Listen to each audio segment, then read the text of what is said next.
David? Gwen, Hi. Nice to finally meet you. likewise. So, how's that special edition coming along? Pretty good. I covered the Department of Psychology's panel on Tuesday. Spoke with a few professors.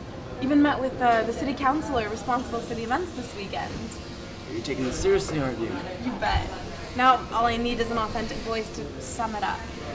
You know, to give deeper insight into, well, your condition. Well, I guess there's no point in turning back now. Shall we begin? Let's do this. Let's start with your day-to-day life. How would you describe a normal day living with your condition? Well, what do you mean by normal? A day where I don't speak with anybody, where I'm left to my own thoughts all day long, or a day where I can at least have some contact with others? Oh, I can't say. Guess I didn't think that far ahead. But why would you spend some days alone? It just happens sometimes.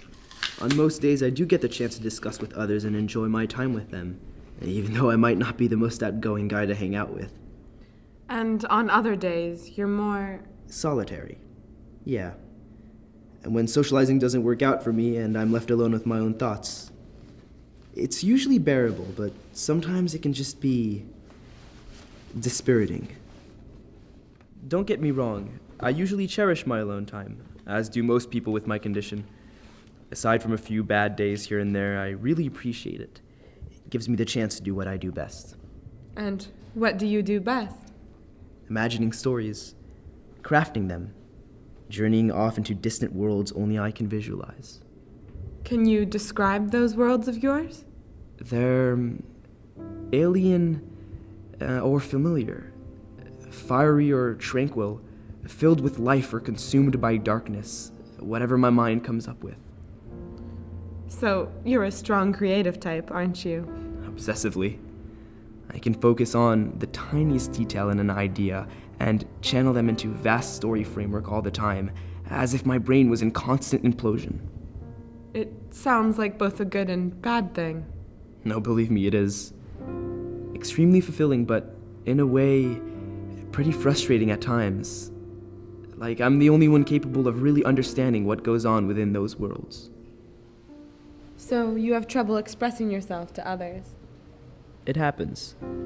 Either I can't find the right words when it's time to speak up, or my gestures don't match what I'm saying. Or worse, I can go off into a long-winded, passionate speech about my interests only to figure out belatedly that I'm actually boring out or annoying the other person. But I guess this is involuntary. Of course, I don't deliberately bother people. I just have trouble realizing my behavior every so often. You know, people like me generally want to be social. We simply fail at successfully connecting with others sometimes. You find it difficult to read other people. Every now and then, yes. I do like to be straightforward and direct, so deciphering all the nuances in another person can be pretty daunting, which means I don't enjoy mixed signals that much. And then there's this frustrating thing that happens from time to time, where I have trouble predicting the beliefs and intentions of somebody else, which makes them think I'm being insensitive. Yeah, isn't that what they call mind blindness? You've been doing your research. Excellent. Yeah, I've been reading on the subject quite a lot. I remember an article discussing empathy for people like you. What about it? Well, you're saying people can sometimes see you as an insensitive guy, even though that's not what you have in mind. But how exactly would you demonstrate empathy with your condition?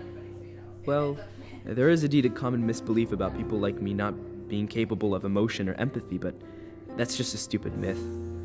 The truth is, we just aren't the best at interpreting how others may be feeling. I see. We're truly capable of showing empathy, of caring for others and understanding their concerns, but we're not always very good at expressing it. Or else, we may be confused by some types of behavior that seem unfamiliar, which can then make us seem distant. Oh, really? Yes, for example, when I see other people in intimate relationships, I feel peculiar, you know? Like puzzled and confined at the same time. But then I can't say I have a lot of experience. You're a late bloomer? You could say that. Relationships are still kind of uncharted territory for me. Endlessly fascinating and longed for, yet very unpredictable. Even perilous in some way. Like a big game hunter in colonial Africa facing an army of dolphins straight out of Atlantis. I'm sorry. I've just never heard anything like that before. I know. Anyway, there's another article I've read concerning sensory perception. Do you often feel overwhelmed by everything that goes on around you, as do many people with your condition? Not often. But when it does happen, you just need to figure out some sort of coping mechanism, like retreating to a more secluded place to recharge or imagining you're somewhere peaceful. What do you do in those situations? I look forward within my mind. I try to close off any sound or smell or light or color that bothers me for a reason or another. You know, clearing your head from those distractions isn't that difficult. The key is to focus on what you find interesting or even beautiful in this world, and forgetting all the rest. You find that effective? Most of the time, yeah. I think about these images deep in my mind about faraway places I could see and people I can meet at some point in my life. But when that doesn't work, How do you feel then? I don't know. Confused, I guess, and somewhat bitter. Like I'm being reminded of my own difficulties by the world itself. I tell you, even though I really want to fit in this world, I sometimes feel like I'm detached from it against my will.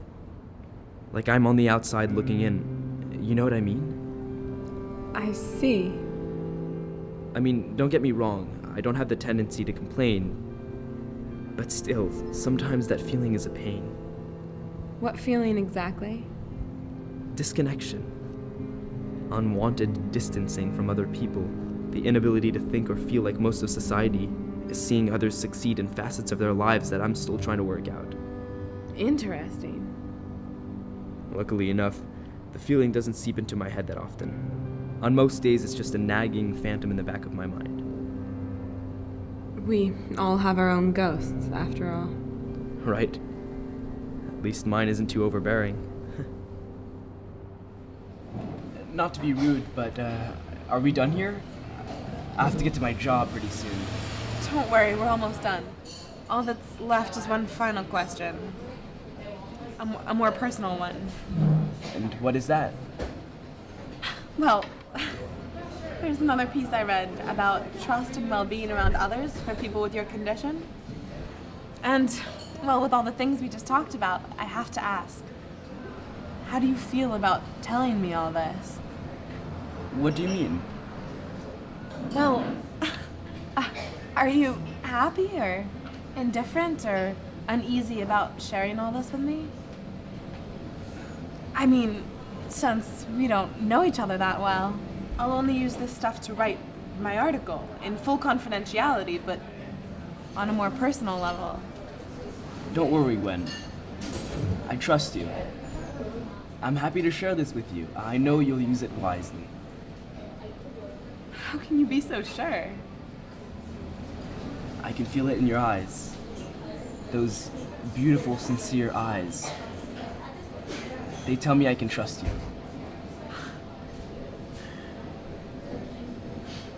Well, I guess that's it then.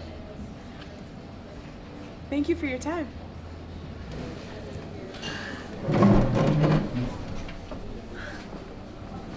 Well, you have my number if you want to talk to me again. Yeah, sure.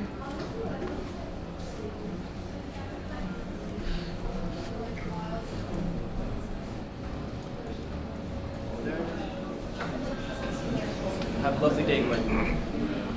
You too, David.